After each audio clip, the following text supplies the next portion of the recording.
Okay, let's call this meeting to order, the third quarterly review meeting of the Police Advisory and Review Committee. I'm the Chair, Jonathan Haskell, and would like to welcome everyone. Thank you for being here. And I would ask Ms. Leticia Flores if you would refresh our memories on the mission, the vision, and the rules of decorum for Parc and for this quarterly meeting. Happy to. Welcome, everyone. The mission of the Police Advisory and Review Committee for Parc is to provide community members of the City of Knoxville a civilian oversight committee that audits the discipline process, policies, and procedures of the Knoxville Police Department. The purpose of Parc is to strengthen the relationship between community members of the City of Knoxville and the Knoxville Police Department by providing a timely, fair, and objective review of community complaints. Parc also assists community members in navigating the investigative process after filing a complaint with KPD. The rules of decorum are as follows.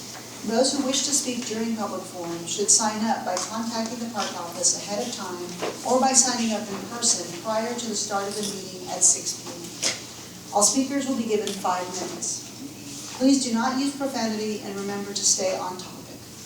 Those who fail to adhere to those rules may be ruled out of order and asked to step away from the podium. For those who are listening, please note that you may not disrupt the public meeting from the audience. Those who do may be asked to leave. We appreciate everyone's respect for these rules. Thank you. Next on the agenda is the approval of our quarter 2 meeting minutes. Does anybody have any questions regarding the meeting minutes? If not, do we have a motion to approve? So moved. I'll second. All right, we have a motion and a second. All in favor? Aye. Any opposed? All right, thank you. Next up, I would invite Mr. Jared Krum to present his quarterly executive director's report. All right, good evening, everyone. Our work this quarter has been full of outreach and learning. We participated in the 2nd annual Neighborhood Resource Fair and all of the district commanders' forums. I encourage everyone to come out to them. They're really a party. They don't want to tell you that, but no. But I do encourage every citizen to come out to the district commanders' forums to learn about the local policing going on and the initiatives from the department. We provided instruction to the KPD recruit class and celebrated the graduation of the Citizens Police Academy members. We also participated in the Vine Middle Magnet Site Steering Committee meetings. We attended the Knox Agent Festival, SEED, Green Tide Gala, which is a local nonprofit, and Centro Hispano's Latino Awards. We were present for that, as well as the Yoke Gala, which was the best one, of course. And that's not because you are the executive director of Yoke, but it's simply because it was indeed a good time by all. And here to argue about it. That's true. That's true. We continue to work alongside community partners and KPD to ensure that there is an open and productive communication to ensure the goal of a safer and more equitable Knoxville. I submit the complete report to the board, but in addition to that, I just wanted to say, as I've said many times before, the relationship that Parc has with the Knoxville Police Department is unique. We've traveled recently to a national conference of police oversight where we've heard many jurisdictions around the country speak about the highly adversarial relationship their oversight has with their department. And of course, we oftentimes in these sessions look at each other like, whew. I'm glad that we do not have that contentious relationship. So I just really want to thank not only the leadership, but also the people who support both of our organizations in making sure that we stay in contact, that we are allowed to do the work that we do. So thank you. And that is it. Committee have any questions? All right. We shall move on to our subcommittee reports, and I would like to invite Mr. Tyrone Beach and his executive assistant to present the audio-visual report. I'm going to say CEO. Good evening, everyone. The audio-video report for the 3rd quarter, July 24 to September 2024. Of the 0 referral action forms and 4 OPS cases reviewed by Parc, there were 2 cases with documented audio and video recordings based on body-worn cameras and/or the incident taking place in the vicinity of the officer's patrol vehicles and within the recordable range. The Audio-Video Subcommittee submits the following findings for our second quarter review. File number 1, OPS case number 24-2940, no audio/video for this case. File number 2, OPS case number 24-2932, no KPD audio/video for this case. File number 3, OPS case number 23-2900, parentheses 1. AV was working properly and adequately captured the incident. And file number 4, OPS case number 23-29002. AV was working properly and adequately captured the incident. Summary: the Knoxville Police Department General Order 2.16, digital audio and video recording equipment, details that officers and vehicles equipped with audio-video recording equipment shall be in a record mode at all times when there is potential for contact with a person in the community, whether on duty or during secondary employment. The purpose of the digital audio video recording equipment is to monitor all contacts with a person in the community in all situations possible. In addition, Knoxville Police Department requires sergeants to review officers' audio and visual footage twice per month at random to ensure that their equipment is operating properly. Thank you, sir. Committee, have any questions? Ms. Dito, would you present the racial profiling report? Certainly. Racial profiling report for the third quarter, July through September 2024. There were 0 alleged racial profiling/bias-based policing cases reviewed by Parc during these quarter reviews. KPD policy and procedure reviewed. General Order 1.41, bias-based policing. 1. Policy. It is the policy of Knoxville Police Department that we are committed to preserving the peace and maintaining order in the city of Knoxville by practicing bias-free policing and respecting the rights and dignity of all citizens. 2. Definition. Bias-based profiling. The practice of stopping, detaining, or searching a person based solely upon a common trait or a group that includes but is not limited to their race, color, ethnicity, age, gender, sexual orientation, religion, economic status, or any other identifiable group characteristic. That is it. Thank you. Committee, have any questions? And finally, Mr. Canty, if you would present the operations report. No problem. So, cases reviewed, closed OPS and no referral action for cases. 4. On the Parc end, community/anonymous complaints received via Parc office. 18. Community anonymous complaints referred to OPS or a captain. 5. Total cases received, that includes internal affairs and complaints to Parc. 21. Total cases pending, complaints that are await review by Parc upon the completion of a KPD or Parc investigation. 4.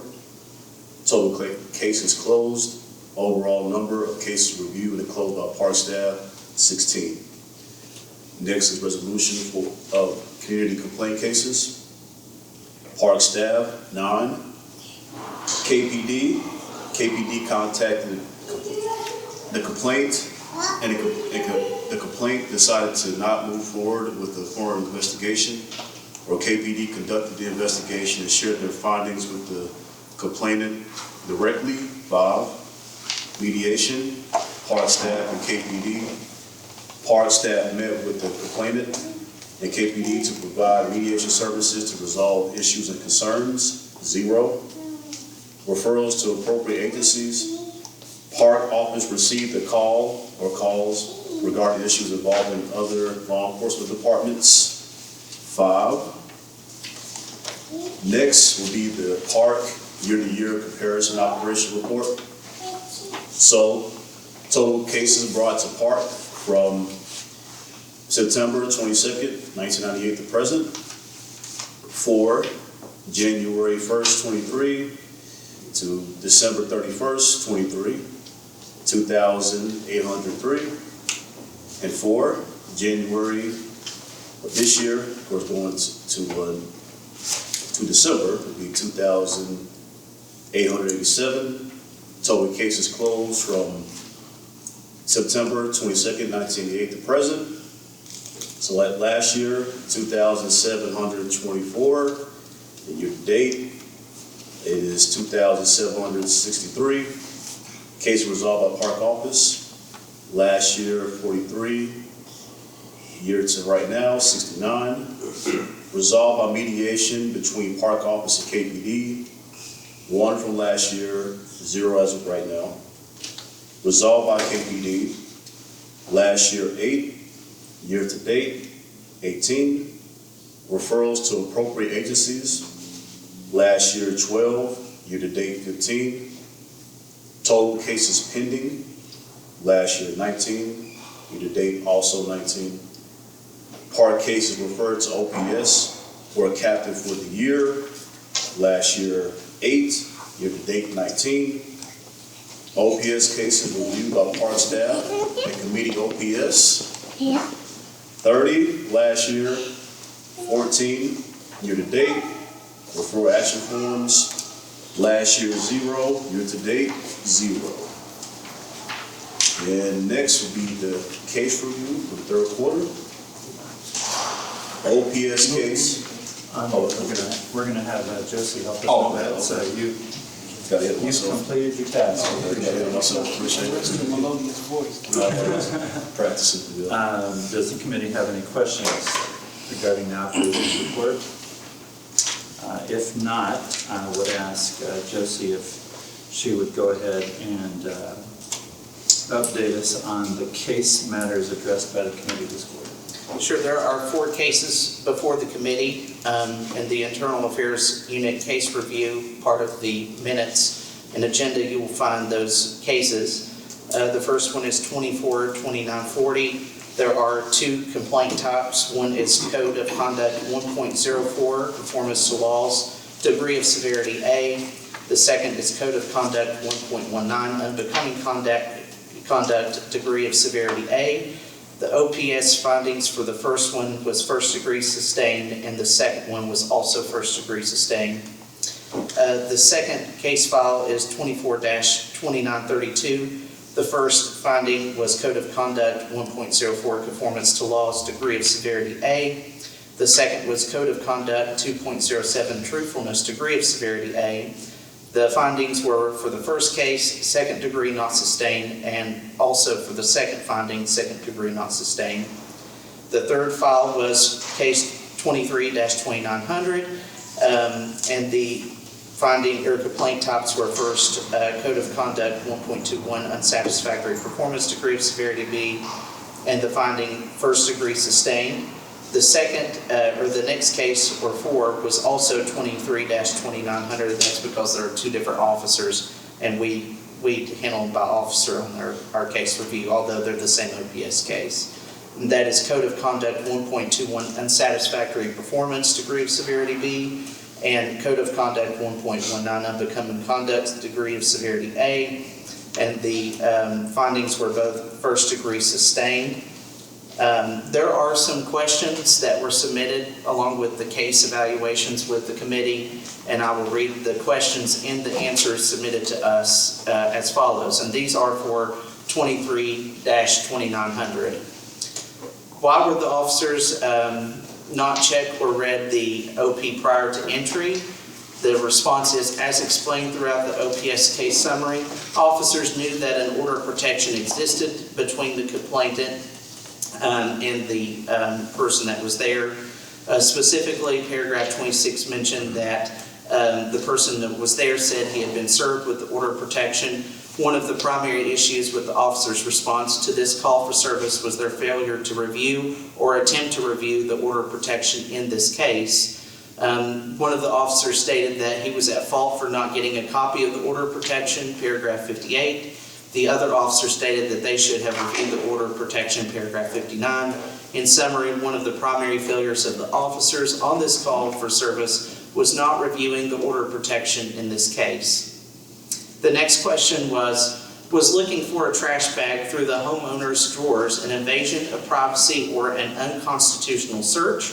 And the response is yes, the officers looking for the trash bag was an unreasonable intrusion into the homeowner's residence. The conclusion of the summary specifically stated that the officers' conduct raised Fourth Amendment issues related to privacy.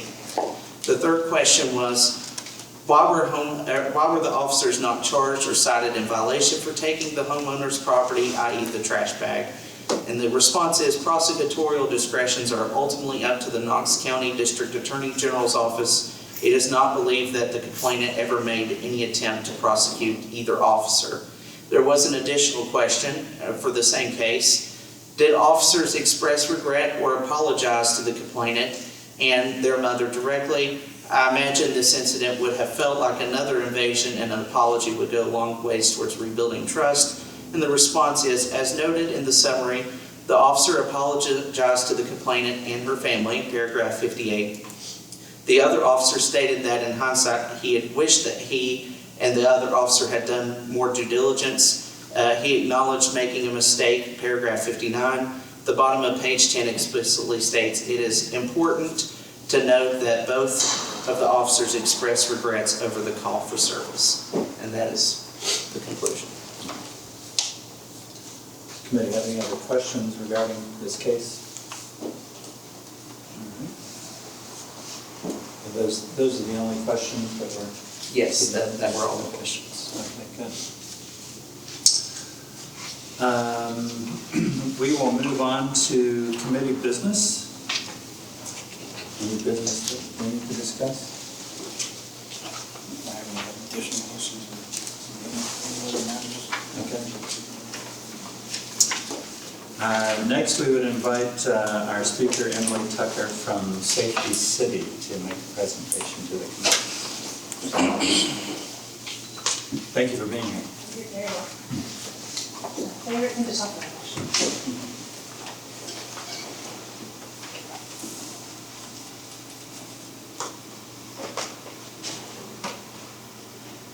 I'm going to apologize, I left my clicker at first. I'm going to say, You have one? a quick one? Yes, that'd be great. Thank you.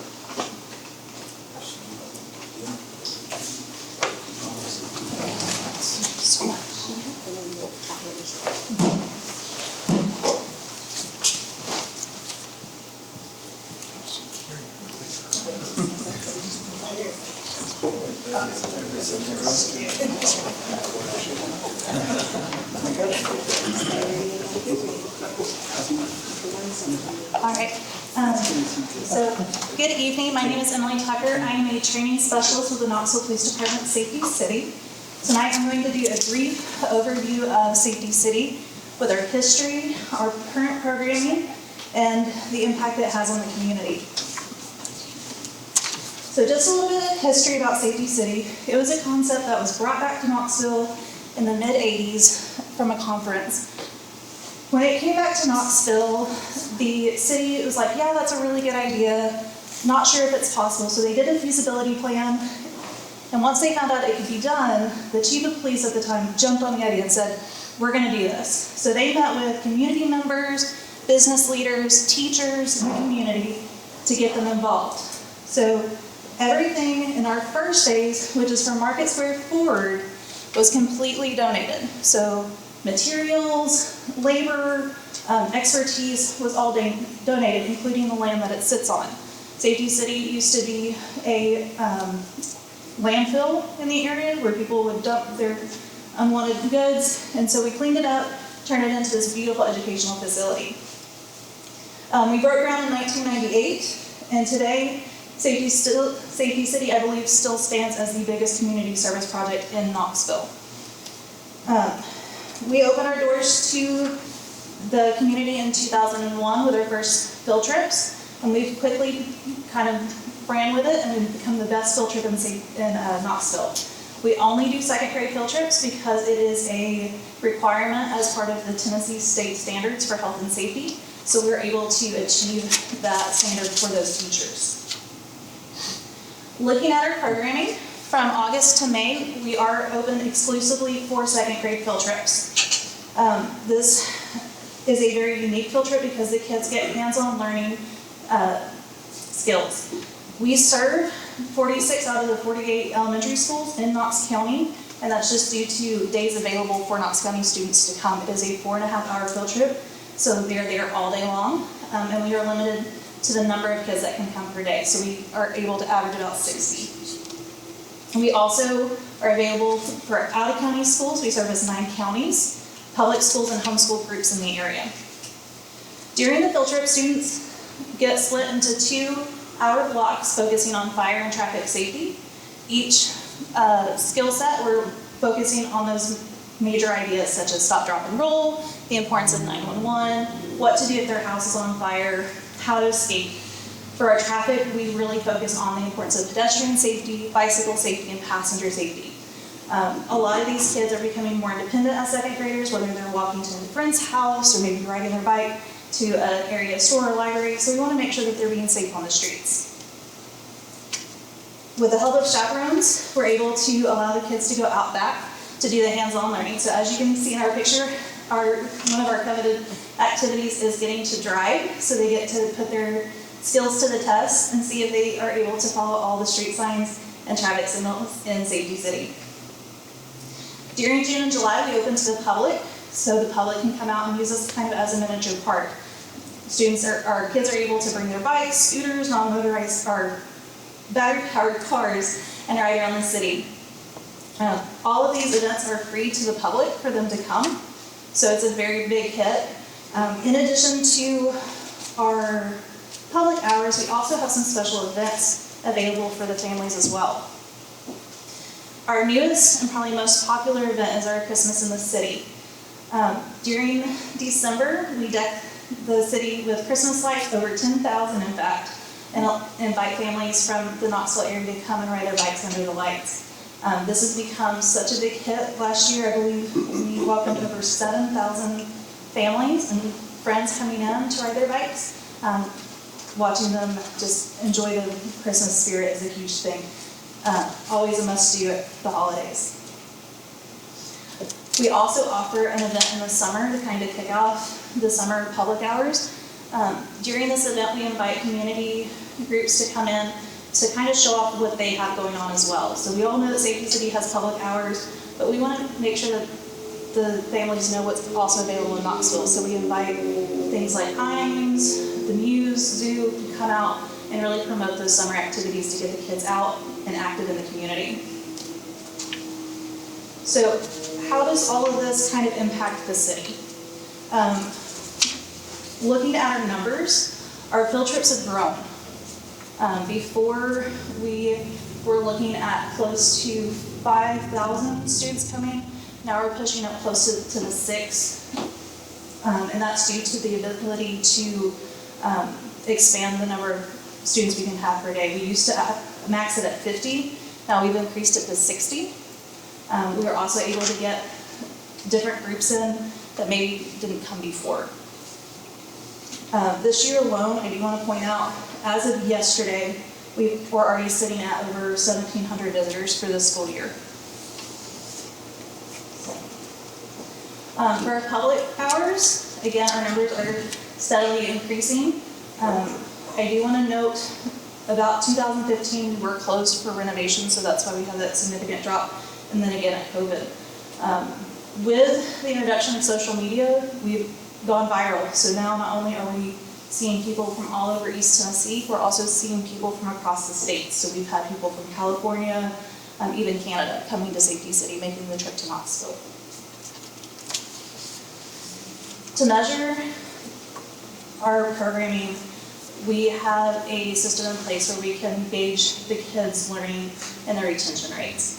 This is an example of our pre-test that gets sent to the kids before they arrive on a field trip, because we want to see how much they learn and how much they retain from their visit. And to me, this is probably more important than the numbers. because we want to make sure the kids are learning while they're with us. What we do is we send they take the test prior to attending, then they get a post-test that goes back to the schools. They take it 2 weeks after and send it back in. We have about an 80 to 90% return rate for the pre-test. Post-test, we're somewhere between 75 and 80, just because the teachers get busy, especially around the holidays, into the school year, and it's hard to get those tests back. We do see about an average of 17 to 19% increase of knowledge with our test scores. This is kind of a graph of it. Because we're able to really evaluate the program based off of these tests, we're able to identify test questions that maybe we're not covering in class well enough, maybe they're not worded correctly, to get the information across, so that way we can really make sure the kids are getting the information they need in a way that's going to stay with them. So we're able to see those test scores and retention rates rise. Great history. Does anybody have any questions? Can I say one thing real quick? Sure. How big is your staff at Safety City? So our staff consists of 4 full-time employees and 1 part-time employee. So let me just say, Safety City is, it's a gem for the city, it really is. And, I often get asked, like, why do we not open for the public more?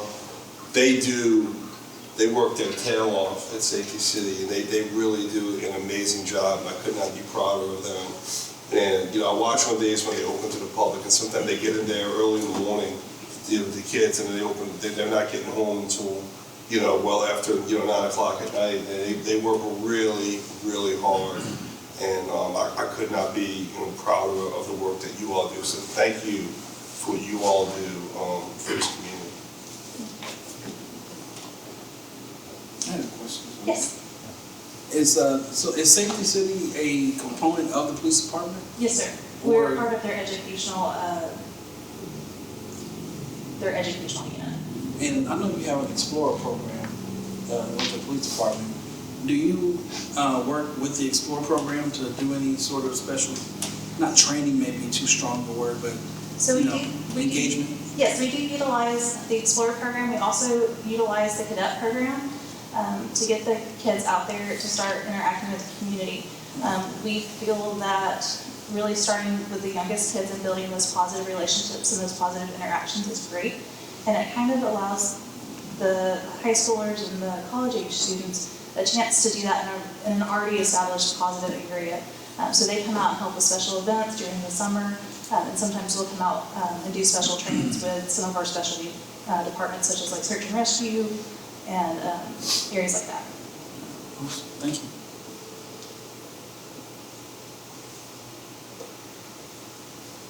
On behalf of the committee, thank you for the work that you do and for also just coming tonight and presenting to us. You're welcome. I did bring some brochures, so if anybody wants additional information after the meeting, I'll be happy to share that with you.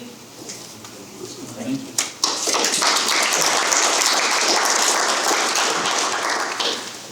Next on the agenda is public forum. I don't think we have anybody registered. Okay. All right, so we'll move on to community updates. I would start by asking Chief, would you be willing to talk to us a little bit about I know there was some concern about the push notification that went out with the bomb scare there. Yeah, sure. I'll be happy to talk about that. So that's something that that Emergency 911 for Knox County, Knox City manages. They have a vendor for that, and it's something that we had never used, that 911 had never used before, and it obviously didn't work as intended. The Knox County 911 communicated with the vendor, and the vendor and Knox County 911 are trying to examine what went wrong. We've not heard anything back yet, but we're still waiting for the vendor at Knox County 911 to really diagnose what happened, make sure it doesn't happen again. But in that same vein, I tell you, I could not be prouder of the men and women of the Knoxville Police Department, the Knoxville Fire Department, the Nashville Police Department, Knox County Bomb Squad all came in to help. Obviously a very, very dangerous situation. And, we were able to get a very large area evacuated really, really quickly, to make sure that if the worst case scenario did happen, that everyone was as safe as possible. It was a lot of work to make sure that evacuation was done. Officers went door to door in the blast zone, notified people. We used one of our armored vehicles after the evacuation had been done to drive through the area with a loudspeaker in English and Spanish, to try to make sure everybody knew what was going on, make sure we reached as many people as possible. And at the end, the 3 different bomb squads actually had to remove this explosive by hand because the robot was not able to do it. And when you're dealing with unstable explosives, very old explosives, it's something that is very dangerous. They put themselves at great personal risk to be able to keep everybody safe. So very, very proud of the response of the law enforcement community in East Tennessee, and also our fire department as well. If I could ask, was there some kind of evacuation, was there a place for people to go, where they were instructed to go, or were they just instructed to leave? So, no, the city, with the help of the Red Cross, set up a evacuation center at the Jacobs building. I went out there and spoke to them, and it's a shelter, right? It's an evacuation center, so it's not, it's not the Ritz, but everyone had what they needed. We worked really hard to keep them informed and keep those people as comfortable as possible until we get through it. Questions from the committee? I would also like to say thank you to Tyrone Beach for your service. Tyrone has accepted a position that's going to prohibit him from serving on the committee any longer, so this will be his last meeting. So I'm happy for my friends, sad for the committee, but we thank you for your service. I don't know, anything you'd like to say? No, I'm thankful for being a part of the committee. It's really opened my eyes to see the trust that the community and the police department have forged together. You'll still see my face. I'll be sitting in the meeting every night. You're always welcome. Thank you. Anything else that needs to be shared for the good of the community? If I could just, of course I probably shouldn't say what I'm about to say, but what does that stop me before? No, but we live in a contentious time, and I say this all the time about the relationship between KPD and the park in particular. But I've been able to witness through countless encounters with officers in the field, officers in the leadership. We have a special city here in Knoxville. And I really hope that as we move forward with whatever politically happens to change the landscape in our city, I saw that. Whatever happens to change the political landscape in our city, that we remain neighbors, that we remain faithful citizens of our city, and that we lift each other up and not tear each other down.